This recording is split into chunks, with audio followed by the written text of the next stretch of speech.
Hi guys, and welcome back to Guitar Shed Videos. I'm Duncan Ryan, coming to you again today with another guitar and playing lesson. So what I'm going to talk about today is transitioning into the solo or main lead section of your song. Now this is something that's kind of new as far as the Guitar Shed videos have gone so far. Mostly what I've done thus far have been techniques that you could use either in your own writing and playing or in playing covers of other people's songs. This one's a little bit more geared to those of you who are out there writing your own music. So basically what I want to talk about is a few of the top ways to transition into the main lead sections of your songs. And the reason I want to do this is because it's a really important but really understated part of playing and writing on the guitar. You can have the best solo in the world. Yngwie Malmsteen can be jealous of your playing skills. But if you just throw it into some random point in your song and don't either write a transition piece or have a bit of a transition between the rhythm section and that main lead section, then it's not going to sound as good as it potentially can. You know, you want to give your solo that you've spent all of those nights sitting around playing your guitar writing the best potential framing that it can have. So what I'm going to go ahead and do is tell you a few of the best and most commonly used ways to transition into the solo section of your song. Number one is just to accent the first note of your solo a little bit.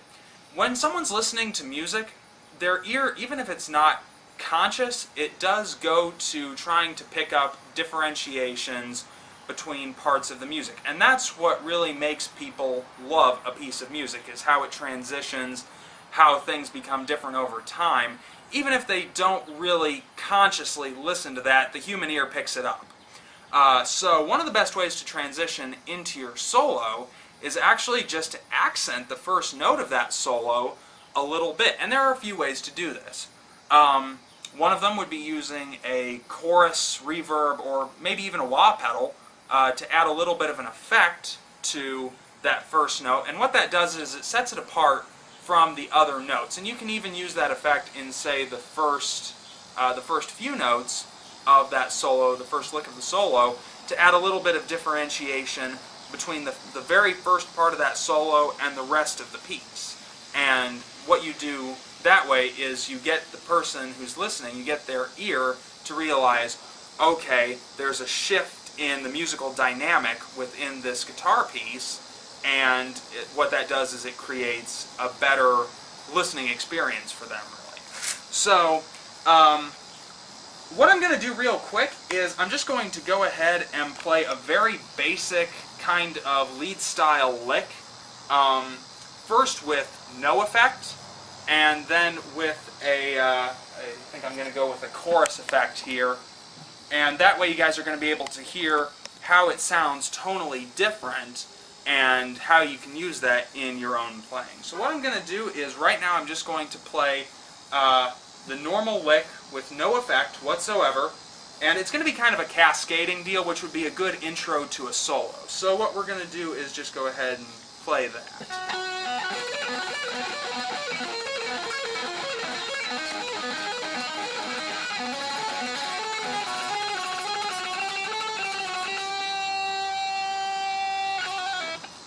Okay, so as you can hear, sounds pretty good. It would be a good intro to a basic solo. Obviously, that was kind of a generic lick. I'm just trying to show you guys some ideas for what you could do with this. But it lacks any sort of real tonal differentiation from what I would normally be playing. In other words, that was the straight guitar tone of my amp. Without anything different to set it apart from the rest of the piece. So now what I'm going to do is I'm going to come over here and I am going to add a little bit of compression and a bit of chorus to my guitar tone, and you're going to see how much that sets it apart. And if you can kind of picture this in your mind, using something more like this as the intro to your solo, set off from a normal piece that wasn't using this effect. So let's go ahead and listen to how that would sound.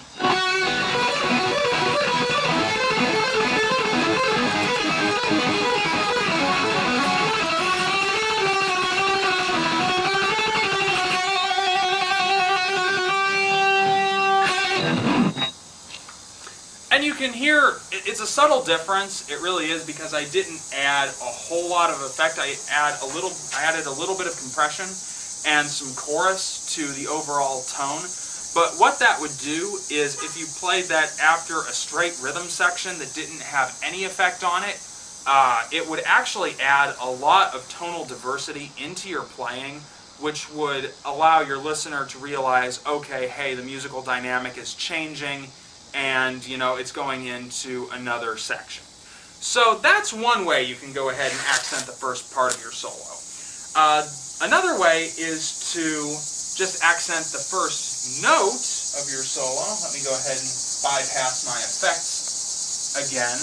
And what you could actually do is just accent that first note with a string bending technique or with an actual tremolo technique. So I'm going to go ahead, I'm choosing as my hypothetical first note for my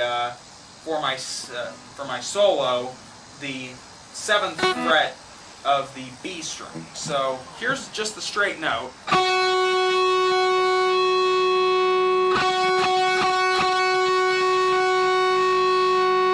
I mean, obviously that would be a good place to start a solo if you were, using it with the right rhythm section and such, and assuming your solo was constructed based from that point.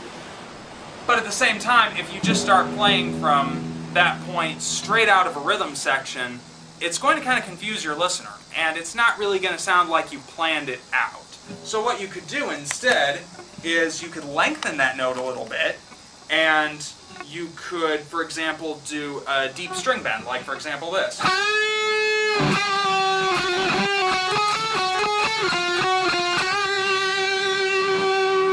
Add a little vibrato at the end there or something like that. The other thing you could do is go ahead and do either just a straight up string raise or a raise and then a dive bomb using a tremolo on a Floyd Rose or Stratocaster or a Kahler style tremolo system. Obviously, you guys with hardtail guitars, you're not going to be able to do this as easily. You're better off sticking to the string bending, but it's a good technique to know how to do anyway. So going from that same note,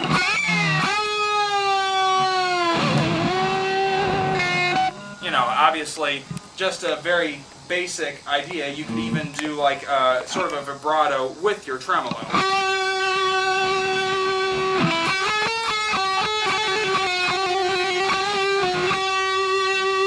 And then start your solo section from there going onward. So accenting the first part of your solo is a really good way to add that tonal diversity, to let your listener know that the song dynamic is changing for that section and you're going into the main lead section of your song.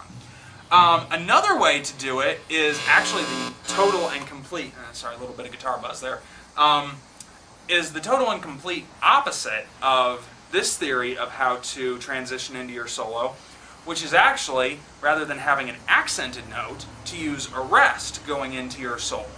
So how that would actually work is, let's say we have a rhythm section, a main rhythm section, that's playing along as we go into the solo.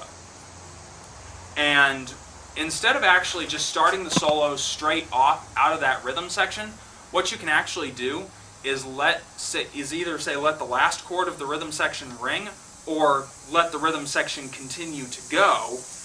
Generally in a professional mix, you would actually mix this down a little bit as you went so that the volume of your rhythm section compared to your lead section was set apart a little bit, but that's a story for another time there.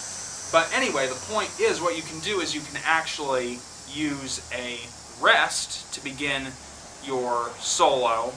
That way it actually sets it apart, rather than by accenting a note, it actually sets it apart chronologically in the time of the song to the listener's ear, which also creates a completely different type of effect than, for example, just accenting the first note, which is a little bit more aggressive style of beginning your solo, whereas using a rest and allowing the rhythm section to continue on past, say, any vocalization and transitioning into the solo using the rhythm section and a rest is a little bit more passive, but it can definitely add some cool effects. So that's another way to go ahead and transition into your solo. The other way, and this is kind of a different beast altogether, is actually to write a transitionary piece to bridge between the main portion of your song, the main rhythm section of your song, and going into the solo or main lead section of your song.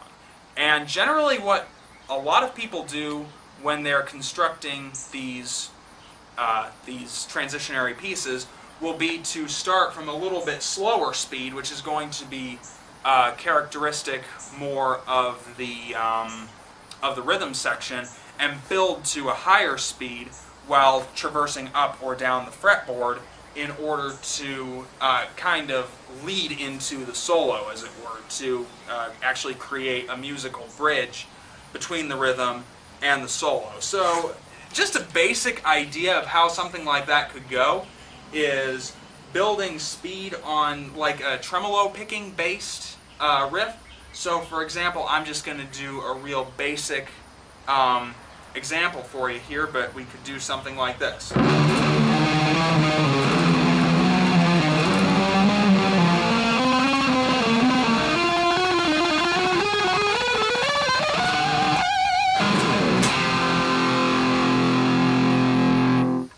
You could do something like that to build up from the slower speed of the rhythm section to the higher speed of the lead section. So this is just to give you a few ideas of what you can do. Obviously there are tons of different ways to transition into the lead section of your song. You can always build, of course, multiple musical transitional pieces. You can do multi-guitar mixes in order to add various levels of playing. I mean, there are tons of things that you can do to differentiate your rhythm section from your lead section. But try them out, experiment around with them if you're someone who's trying to write your own material, because these can be a really good way to not only add some tonal diversity to your song, it can also really show that you planned out the song for your listener. This shows that you are you're writing your song and you're going beyond just the basics of songwriting, chorus, verse, solo, things like that.